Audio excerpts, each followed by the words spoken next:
L'amour tendre et le courant, ça vous mène à au cœur, la peine aussi aisément.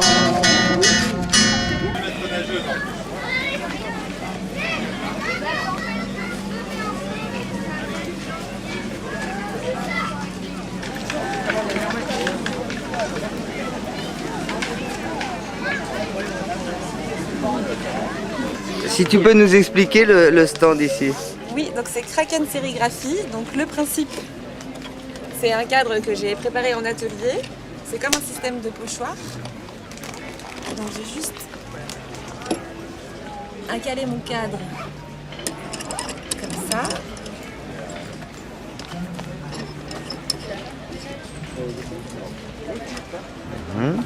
Voilà, avec un petit peu de retardateur pour pas que ça sèche trop vite.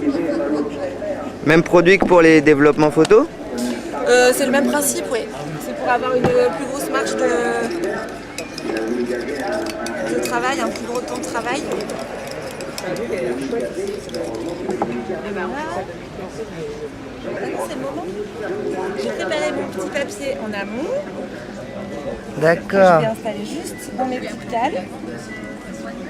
Tac.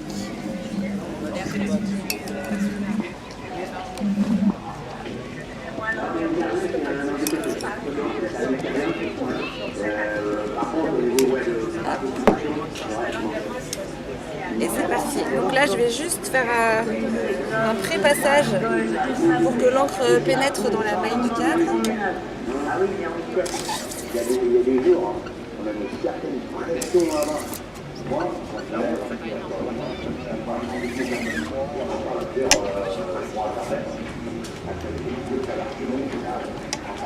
Et voilà.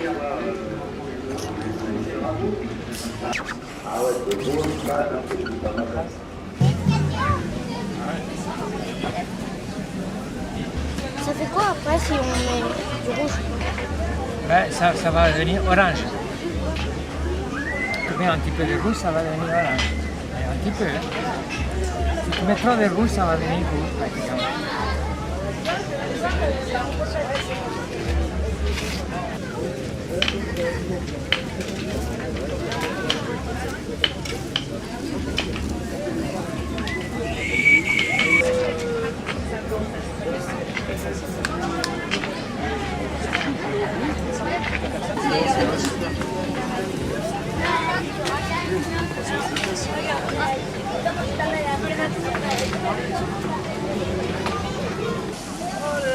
Allez, on essaye.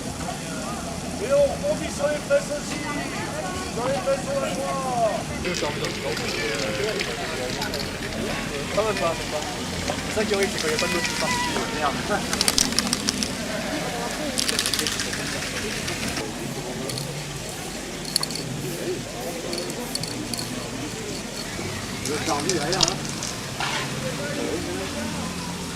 En gros, on commence un graphe là et c'est participatif. Donc tous les gens du festoche pourront venir à dessiner en même temps. Voilà, je sais pas. Il est destiné à quoi ce graphe? Il va rester là? Il va rejoindre...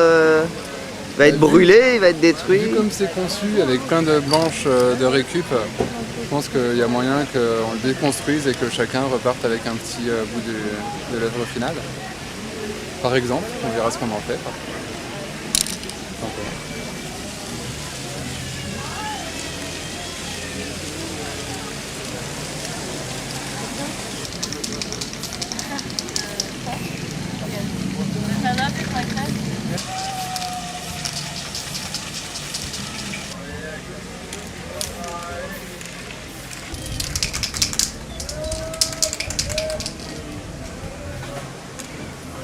Là, il y a quelqu'un, par exemple, qui vient juste de s'installer là, tu vois, et qui est venu vers moi et qui m'a dit au fait, je peux venir dessiner. Donc on a parlé en anglais, parce que je sais pas d'où il vient, on n'a pas fait plus connaissance que ça.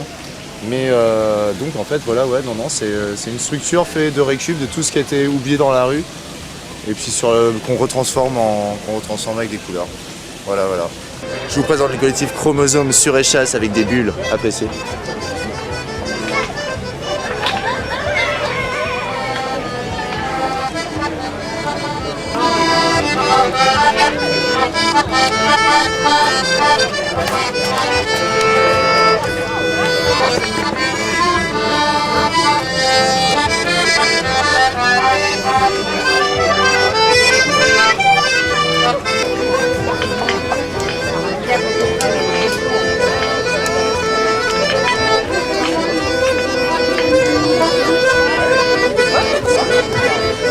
Apparemment, t'es vraiment la tête pensante, l'organisateur de ce truc-là. Non, t'es pas tout seul, mais à l'origine, disons. Qu'est-ce que c'est l'esprit de ce festival? L'esprit de ce festival, c'est avant tout un lieu qui est la maison d'accueil du jour, un lieu qui accueille, qui a à peu près 600-700 personnes domiciliées, donc sans domicile fixe. Moi, j'y ai travaillé il y a de ça des années et je ne fais pas décrocher par rapport aux collègues. J'avais ça en tête depuis longtemps de monter un projet qui soit culturel et qui permette de réunir à la fois des habitants et des gens domiciliés ici sur ce parc pour monter un événement qui soit à la fois concret, ludique et qui permette à des gens de s'engager sur le truc et puis du coup de créer des rencontres et des choses un peu rigolotes, quoi. Le maître mot, c'est rencontre, vraiment? Ouais, c'est fait pour ça. C'est comme ça que nous on l'a défendu, notamment au niveau de la mairie, qui nous a soutenus quand même sur l'événement, au niveau du conseil général. Et s'il n'y avait pas un peu de pépette, on ferait pas grand chose. Donc oui, c'est l'esprit vraiment du projet, sachant qu'au départ, ce quartier il est un peu à part, à la fois coincé entre Malakoff, le centre-ville. On l'appelle une zone grise concrètement d'un point de vue institutionnel et du coup il y a pas mal de gens isolés. L'idée c'était de proposer quelque chose de concret, permettre à des gens de simplement prendre du plaisir et puis rencontrer de nouvelles personnes dans un événement où il y a du spectacle, où il y a de la musique, où il y a des exposants, des gens de la mage, des gens du quartier et que ça brasse un peu tout ce monde là, quoi. Parce que c'est un peu la finalité. Il y a la culture avec un grand C, puis il y a la culture des gens, des vrais qui habitent ici. C'est un peu ça qu'on défend. Là, c'est la deuxième édition, c'est ça?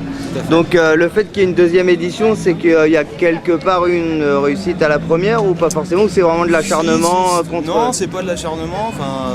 C'était une demande des gens qui ont participé l'année dernière aussi. Sinon, je pense pas qu'on l'aurait refait. Ouais.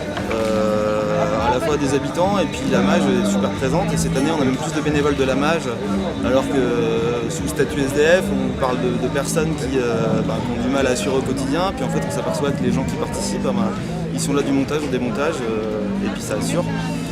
Donc ça permet aussi à chacun de changer un peu de regard sur l'autre et de faire un peu bouger les lignes, quoi. Voilà.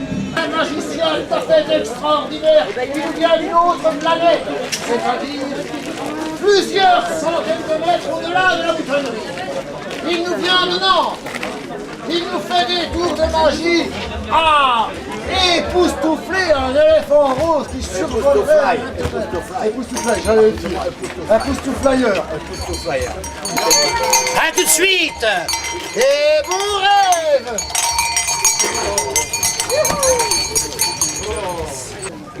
Alors moi j'aime bien faire participer un maximum de personnes.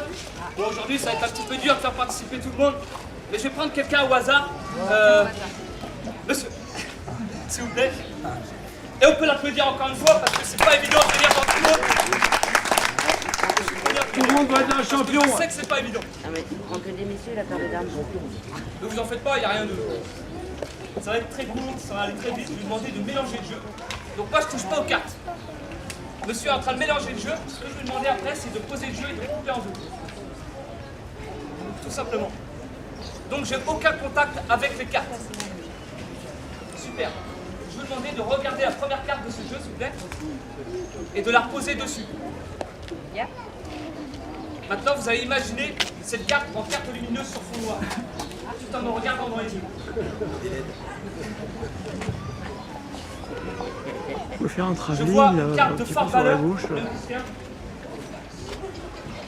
Une carte de forte valeur, mais c'est pas une figure, ça peut être un as ou un 10. Je vois une forme un pic, c'est du noir, c'est as de pique. Est-ce que vous pouvez vérifier les cartes, s'il vous plaît? Bravo.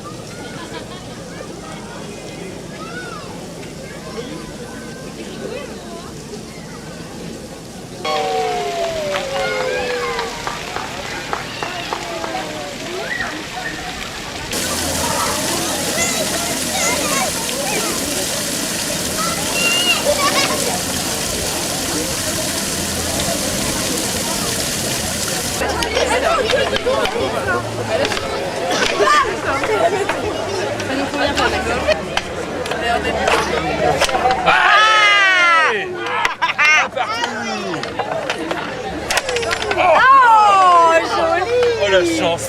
Oh, la...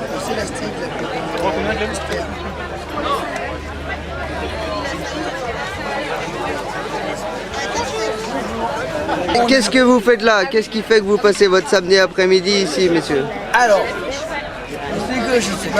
allez, c'est parti, allez, c'est le Trambi qui va faire le petit cinéma. Du coup, en fait, ici, c'est pour le prix libre, c'est billetterie, prix libre pour tous les participants parce que ce festival est gratuit, donc il demande beaucoup de techniciens, que ce soit de la régie à la scène, de la préparation, des cuisiniers qui s'occupent du catering, qui s'occupent de tout organiser un festival juste pour les beaux yeux des festivaliers, des spectateurs qui viennent et qu'on accueille à la moutonnerie. Donc du coup, il est bien de faire un entrée prix libre où on oblige tout le monde à avoir, selon son argent, sa poche, de donner un petit quelque chose pour faire avancer l'association des barons perchés. Cette association, c'est la création d'éléments scénographiques comme notre bar, la yourte qui est derrière. On a du mobilier comme les tourets qui sont là-bas, les tables. Voilà. C'est aussi de l'organisation d'événements et de la co-organisation d'événements. Donc le Rêve de Loup, c'est une co-organisation avec la maison d'accueil de jour et la nef Ferrer. Et du coup, c'est un événement qui crée beaucoup d'échanges entre ces différentes associations et des belles rencontres. Et c'est pour ça que moi, j'ai voulu y participer cette année. Là, il y a quand même un nombre de fly conséquent. Ça a l'air de ressembler à de la prévention. Oui, c'est ça, c'est le stand de prévention sur les conduites à risque qu'on peut avoir sur les moments festifs, donc en festival, en rave party, ce genre de choses. Donc effectivement, on a de l'information qui est fournie par l'association Technoplus. Donc sur chaque type de produit, sur chaque comportement à risque. Donc il y a effectivement les drogues, il y a l'alcool, il y a le mélange de drogues, il y a les piercings, ou le comportement qu'il faut avoir sur la route pour éviter les accidents, ou les conduites à risque par rapport au son. Et après on a un peu de matériel aussi pour les prises de produits, pour essayer que ça se passe, puisqu'on ne peut pas empêcher qu'il y ait de la prise de produits, d'essayer de faire en sorte qu'il y ait une réduction de risque et de fournir du matériel stérilisé aux personnes qui veulent prendre des produits. Est-ce que vous comprenez la conduite à risque? Est-ce que vous comprenez que des gens puissent être amenés à la fois faire la fête et à la fois prendre des risques par la même occasion? Si je le comprends. Après, je sais pas, moi je bois de l'alcool, c'est une drogue légale. Et voilà, du coup, oui, je comprends qu'il y ait des gens qui en prennent. Après, c'est par la prévention qu'on peut faire réduire les risques. En sachant qu'en fait, dans ce monde, tout est une drogue. Même l'alimentation peut être une drogue. C'est ça qu'en fait, il faut dire et être préventif par rapport à chaque chose que l'on consomme. Que ce soit de la nourriture, par exemple par, je sais pas, de la viande, un excès de viande, ça peut provoquer une maladie. Enfin, tout peut être une drogue et être mal pour son corps, en fait, c'est son bien-être. Donc être préventif sur cette prise, justement, cette consommation de tout, ben, ça permet de se sentir mieux en soi et de vivre mieux psychologiquement, de continuer à vivre et profiter de la vie au mieux.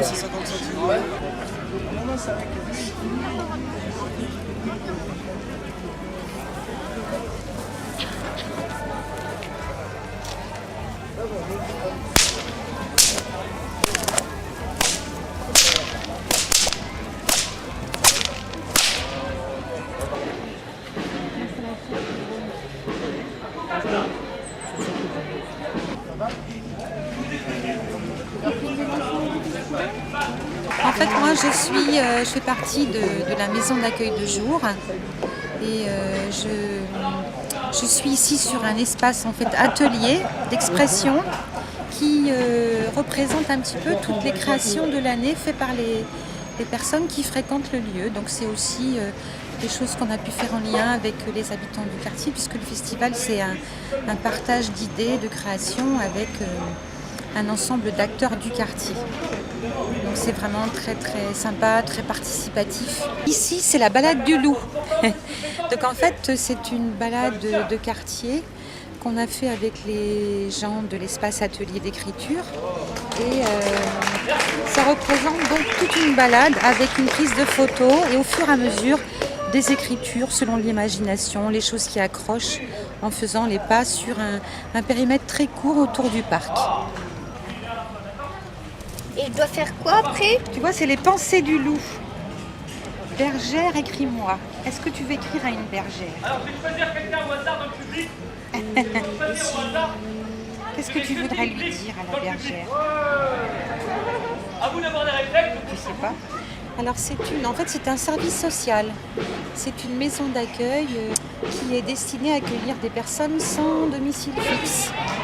Donc il y a toute une équipe de travailleurs sociaux, infirmiers, psychologues qui y travaillent.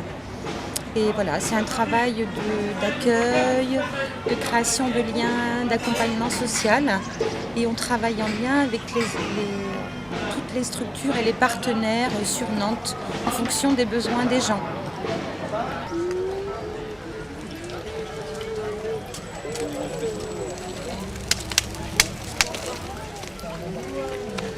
Puis on essayait de régler les problèmes. Bon, il y a eu des grosses tensions dans ce squat parce que c'était pas évident, les gens étaient les uns sur les autres, il n'y avait aucun espace privatif.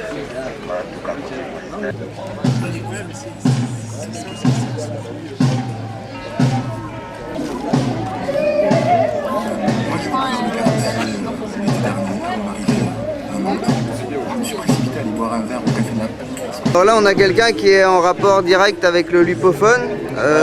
Oui, en rapport direct, oui. C'est-à-dire concepteur Moi, j'ai participé à la création partagée en animant un atelier de création sonore, de reportage sonore, avec un petit groupe de personnes qu'on a constitué C'est trop bien, et qui avait rendez-vous pendant 8 semaines. Tous les mercredis à la Mage, en fait. C'était des usagers de la Mage, des travailleurs de la Mage, des habitants un petit peu, et puis quelques personnes des Barons Perchés, ainsi que quelques jeunes et travailleurs sociaux du foyer du Gué Robert, avec un petit équipement de reportage sonore pour recueillir un petit peu du patrimoine immatériel local. Le fruit de ce travail qui a été monté après par une équipe chez nous dans le collectif Étrange Miroir, on a fait il y a eu 4 personnes à travailler sur les montages sonores.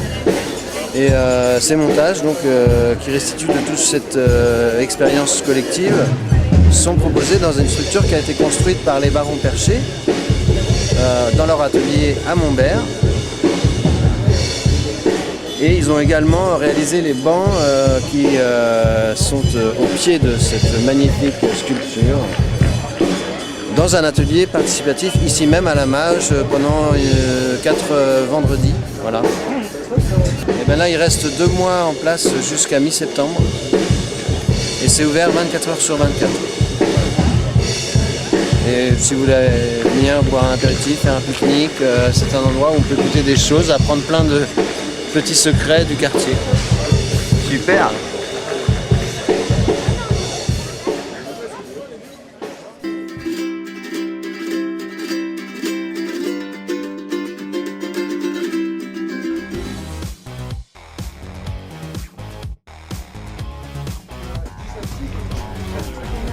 D'art contemporain. Donc c'est un lieu qui a plusieurs missions. La première, c'est de collection. Ici, on a plus de